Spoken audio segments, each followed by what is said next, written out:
നമ്മളിന്ന് പഠിക്കാനായിട്ട് പോകുന്നത് മെഡീവൽ ഇന്ത്യയിലെ ടോപ്പിക്കാണ്. സോ മെഡീവൽ ഇന്ത്യയെ പറ്റി പറയുമ്പോൾ നമ്മളുടെ മെഡീവൽ ഇന്ത്യ തുടങ്ങുന്ന കാലഘട്ടം എന്ന് പറയുന്നത് AD 712-നും 1757-നും ഇടയിലാണ്. അപ്പോൾ AD 712-നും 1757 ഇടയിലാണ്. എന്തുകൊണ്ട് ഈ രണ്ട് വർഷത്തിൻ്റെ ഇടയിലാണ് നമ്മൾ മെഡീവൽ ഇന്ത്യ കാലഘട്ടം എന്ന് പറയുമ്പോഴത്തേക്കും AD 712 നമ്മൾ എടുക്കാനുള്ള മെയിൻ കാരണമെന്ന് പറയുന്നത് ആദ്യമായിട്ട് നമ്മളുടെ ഇന്ത്യയിൽ എന്ന് പറയുമ്പോഴത്തേക്കും ആദ്യകാലങ്ങളിൽ ഒരു ഹിന്ദു രാജാക്കന്മാരായിരുന്നു ഏറ്റവും കൂടുതൽ ഭരിച്ചിട്ടുണ്ടായിരുന്നു. ആദ്യമായിട്ട് നമ്മളുടെ ഇന്ത്യയിൽ ഒരു മുസ്ലിം വംശജർ വന്ന് അറ്റാക്ക് ചെയ്യുന്നത് AD 712-ലാണ്. ആ കാലം മുതൽ നമുക്ക് പ്ലാസി യുദ്ധം നടക്കുന്നത് 1757 വരെയാണ്. അപ്പോൾ ആദ്യമായിട്ടൊരു മുസ്ലിം അറ്റാക്ക് നമ്മുടെ ഇന്ത്യയിലേക്ക് നടക്കുന്നത് മുതൽ പ്ലാസി യുദ്ധം നടക്കുന്ന വരെയുള്ള കാലഘട്ടമാണ് നമ്മൾ മെഡീവൽ ഇന്ത്യ എന്ന് വിളിക്കപ്പെടുന്നത്.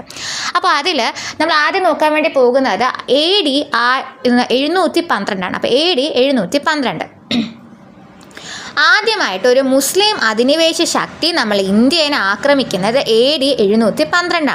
ആരായിരുന്നു? അതായത് അറബിക്കടലിലൂടെ സത്യം പറഞ്ഞ സമാധാനത്തിലൂടെ ഒരു പെർഷ്യൻ ഉൾക്കടലിലൂടെ ആണെങ്കിൽ ഒരു അറബിക് കപ്പൽ പൊക്കോണ്ടിരിക്കുകയാണ്. അപ്പോൾ പെർഷ്യൻ ഉൾക്കടലിൽ കൂടെ ഒരു അറബിക് കപ്പൽ പൊക്കോണ്ടിരിക്കുകയായിരുന്നു. ആ പൊക്കോണ്ടിരിക്കുന്ന കപ്പലിനെ സിദ്ധിലെ കടൽ കൊള്ളക്കാർ വന്ന് ആക്രമിച്ചു. അപ്പോൾ അതിൻ്റെ പ്രതികാരം വീട്ടാനായിട്ട് അറബികൾ എന്ത് ചെയ്തു? നമ്മളുടെ സിദ്ധ് എന്ന് പറഞ്ഞ നാടിനെ ആക്രമിച്ചു. അങ്ങനെയാണ് ആദ്യമായിട്ട് ഒരു മുസ്ലിംകാരൻ നമ്മളുടെ ഇന്ത്യയെ അറ്റാക്ക് ചെയ്യാനായിട്ട് വരുന്നത്. എപ്പോഴായിരുന്നു? നമ്മളുടെ ഒരു പ്രതികാരം തീർക്കാനായിരുന്നു.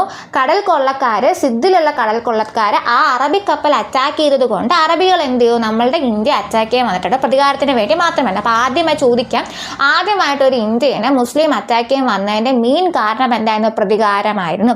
അപ്പോൾ ആ പ്രതികാരത്തിന് വേണ്ടിയിട്ട് ഉമയ്യദ് രാജവംശത്തിലെ അൽ വാലിദ് എന്ന് പറയുന്ന അറബ് രാജാവിൻ്റെ ഗവർണറായിട്ടുള്ള അൽ ഹജാജ് ബിൻ യൂസഫിനെയും കമാൻഡറായിരുന്ന മുഹമ്മദ് ബിൻ ഖാസിം ആയിരുന്നു ഇന്ത്യനെ അറ്റാക്ക് ചെയ്യാൻ വന്നിട്ടുള്ള ആദ്യ മുസ്ലിം ആളെന്ന് പറയുന്നത്. അപ്പോൾ രാജാവായിരുന്നാൽ അദ്ദേഹം ഒരു കമാൻഡർ ആയിരുന്നു. ആരായിരുന്നു? മുഹമ്മദ് ബിൻ ഖാസിം.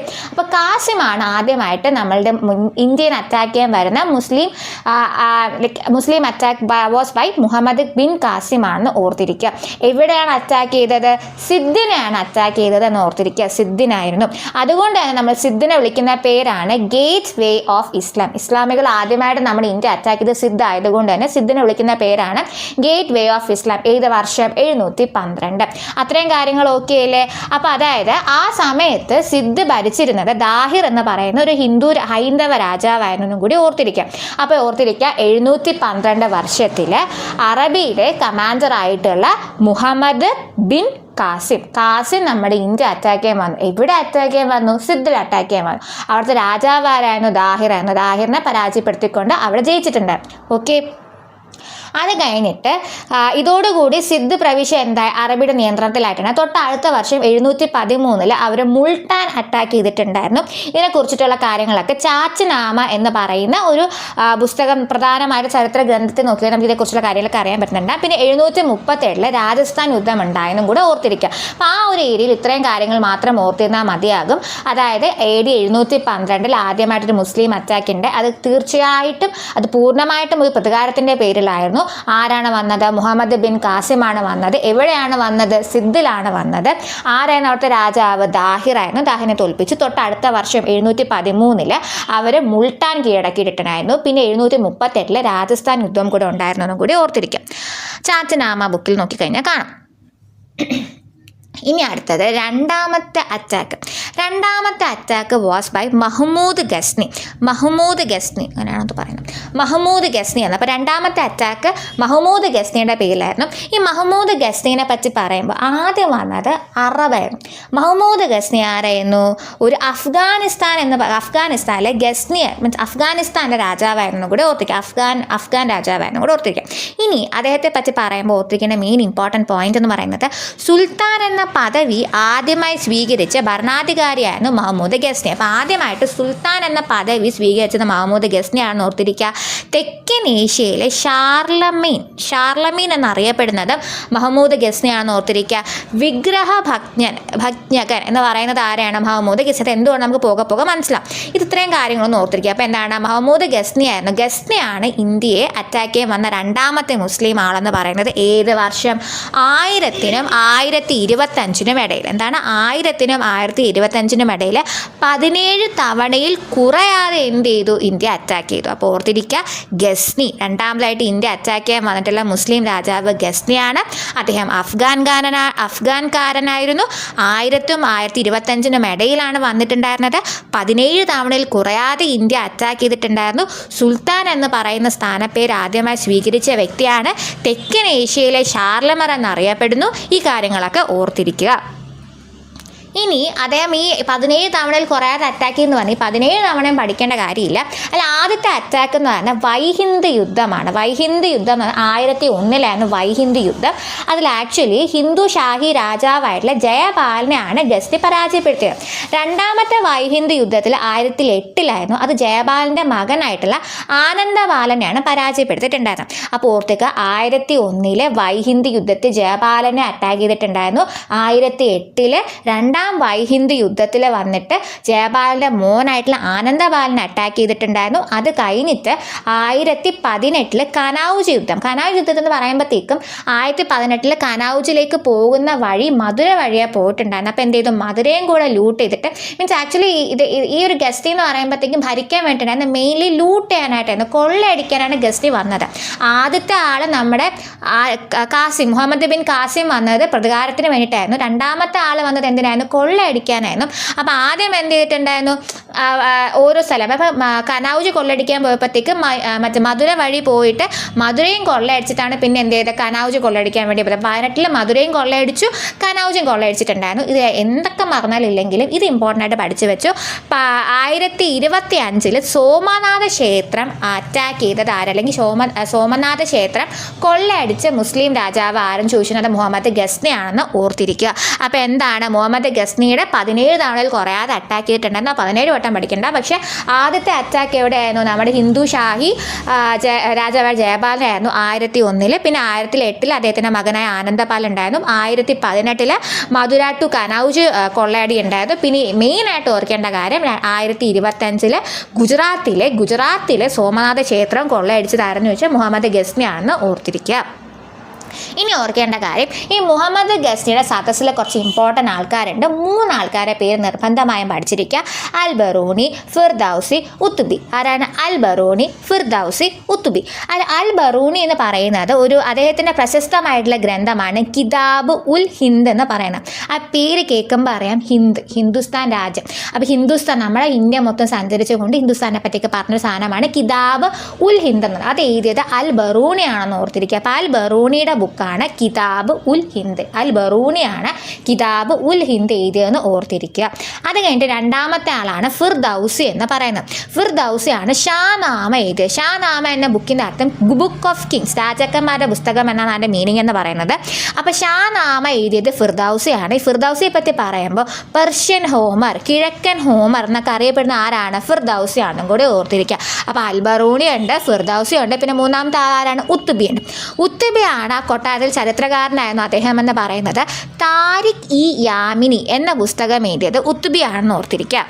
ഓക്കെ, അപ്പോൾ താരത്ത് ഈ യാമിനി എഴുതിയത് ഉത്തുബിയാണെന്ന് ഓർത്തിരിക്കുക. അപ്പോൾ യാമിനി പേര് വന്ന ഉത്തുബി ഓർത്തിരിക്കുക. താരിഖി യാമിനി എന്നോ അല്ലെങ്കിൽ കിതാബി യാമിനി എന്നോ യാമിനി വന്ന ഉത്തുബിയാണെന്ന് ഓർത്തിരിക്കുക. അപ്പോൾ 3 സദസ്യരെ പഠിച്ചിരിക്കണം. അൽ ബറൂണി ഉണ്ട്, ഫിർദൗസി ഉണ്ട്, ഉത്തുബി ഉണ്ട്. അൽ ബറൂണിയുടെ ആണ് കിതാബ് ഈ ഹിന്ദ് എന്ന് പറയുന്നത്. ഫിർദൗസിയുടെ ആണ് എന്തായിരുന്നു? ഷാനാമ. അദ്ദേഹമാണ് പെർഷ്യൻ ഹോമർ അല്ലെങ്കിൽ കിഴക്കൻ ഹോമർ എന്നൊക്കെ അറിയപ്പെടുന്നത്. ഉത്തുബിയുടെ ആണ് യാമിനി. ഇത് താരിഖി യാമിനി അല്ലെങ്കിൽ കിതാബി യാമിനി എന്നും പറയാറുണ്ട്. അപ്പോൾ ഇത് ഇത്രയുമാണ് മുഹമ്മദ് ഗസ്നിയെ പറ്റി പഠിക്കാനുള്ളത്. മുഹമ്മദ് ഗസ്നി രണ്ടാമതായിട്ട് ഇന്ത്യ അറ്റാക്ക് ചെയ്യാൻ വന്നിട്ടുള്ള മുസ്ലിം രാജാവായിരുന്നു. ആദ്യം അറ്റാക്ക് ചെയ്യാൻ വന്ന മുഹമ്മദ് കാസിം അതൊരു രാജാവല്ല, അറബ് രാജാവിൻ്റെ ഗവർണറിൻ്റെയും കീഴിലുണ്ടെന്ന കമാൻഡറായിരുന്നു വന്ന് അറ്റാക്ക് ചെയ്തിട്ട് പോയെന്ന് ഓർത്തിരിക്കുക. അത് എന്തിനു വേണ്ടിയായിരുന്നു? പ്യുവർലി പ്രതികാരത്തിന് വേണ്ടി 712 വന്നു. രണ്ടാമത് വന്നത് 1000-നും 1025 ഇടയിൽ 17 തവണയിൽ കുറയാതെ വന്ന് അറ്റാക്ക് ചെയ്ത് പോയത് മുഹമ്മദ് ഗസ്നിയാണ്. അഫ്ഗാൻ രാജാവായിരുന്നു കൂടെ ഓർത്തിരിക്കുക. എന്തിനു വന്നു? ലൂട്ട് ചെയ്യാനായിട്ട്, കൊള്ളയടിക്കാൻ വന്നതാണെന്നും കൂടി ഓർത്തിരിക്കുക. സുൽത്താൻ എന്ന പദവി ആദ്യമായിട്ട് സ്വീകരിച്ചതും തെക്കൻ ഏഷ്യയിലെ ഷാർലമൈൻ എന്നറിയപ്പെടുന്നതും പിന്നെ ഈ 1000നും 1027നും ഇടയിൽ ലൂട്ട് ചെയ്തത് 17 തവണയിൽ കുറയാതെയാണെന്ന് ഓർത്തിരിക്കുക. 17 വട്ടവും പഠിക്കേണ്ട. പക്ഷേ ഇമ്പോർട്ടൻ്റ് ആയിട്ട് ആദ്യത്തെ അറ്റാക്ക് വന്നിട്ട് 1001 വന്നിട്ട് വൈഹിന്ദ് യുദ്ധമായിരുന്നു. അപ്പോൾ ജയപാലിനെ അറ്റാക്ക് ചെയ്തു. രണ്ടാം വൈഹിന്ദ് യുദ്ധത്തിൽ അദ്ദേഹത്തിൻ്റെ മകനായിട്ടുള്ള ആനന്ദപാലിനെ അറ്റാക്ക് ചെയ്തു.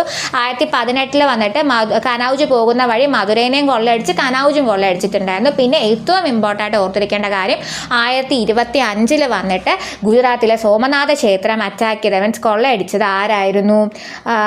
നമ്മുടെ മുഹമ്മദ് ഗസ്നി ആയിരുന്നു. പിന്നെ ഗസ്നി സദസ്സിലെ 3 പേര് ഭയങ്കര ഇമ്പോർട്ടൻ്റ് ആണ്. അൽ ബറൂണി ഉണ്ട്, ഫിർദൗസി ഉണ്ട്, പിന്നെ ഉത്തുബി ഉണ്ട്. അൽ ബറൂണിയുടെ ബുക്കാണ് കിതാബ് ഉൽ ഹിന്ദ് എന്ന് പറയുന്നത്. ഫിർദൗസിയുടെ ബുക്കാണ് ഷാനാമ എന്ന് പറയുന്നത്. ഉത്തുബിയുടെ ബുക്കാണ് മറ്റേ യാമിനി വരുന്നത്, അതായത് താരിഖ് ഇ യാമിനിയും അല്ലെങ്കിൽ കിതാബി യാമിനി എന്നും പറയുന്നുണ്ടാകും. അതിൽ ഫിർദൗസിയാണ് പെർഷ്യൻ ഹോമർ എന്നും അറിയപ്പെടുന്നത്. ഇനി നമുക്ക് പഠിക്കാനുള്ളത് മുഹമ്മദ് ഗോറിനെയാണ്. മുഹമ്മദ് ഗോറിയെ പറ്റി പഠിക്കുമ്പോൾ അതിൽ ഓർക്കേണ്ട ഇമ്പോർട്ടൻറ്റ് പോയിന്റ് എന്ന് പറയുന്നത് ഇന്ത്യയിൽ ആദ്യമായിട്ട് ഒരു മുസ്ലിം ഭരണത്തിന് അടിത്തറ പാകിയത് മുഹമ്മദ് ഗോറിയാണെന്നും കൂടി ഓർത്തിരിക്കുക. അദ്ദേഹം ആദ്യമായിട്ട് വന്നത് 1175 മുൾട്ടാനാണ്. ഈ മുൾട്ടാൻ നമ്മൾ നേരത്തെയും പഠിച്ചു. 713 നമ്മുടെ കാസിം അറ്റാക്ക് ചെയ്ത മുൾട്ടാനാണ്. അതേ 713 അറ്റാക്ക് ചെയ്ത അതേ മുൾട്ടാൻ വീണ്ടും പിടിച്ചെടുത്ത ആരായിരുന്നു? നമ്മളുടെ ഈ ഗോറി ആയിരുന്നു. ഗോറി 1175 മുൾട്ടാൻ പിടിച്ചെടുത്തതും കൂടെ ഓർത്തിരിക്കുക. അപ്പോൾ ഓർക്കേണ്ട കാര്യം, ആദ്യത്തെ അറ്റാക്ക് മുഹമ്മദ് ബിൻ കാസിം എന്തിനു വേണ്ടി?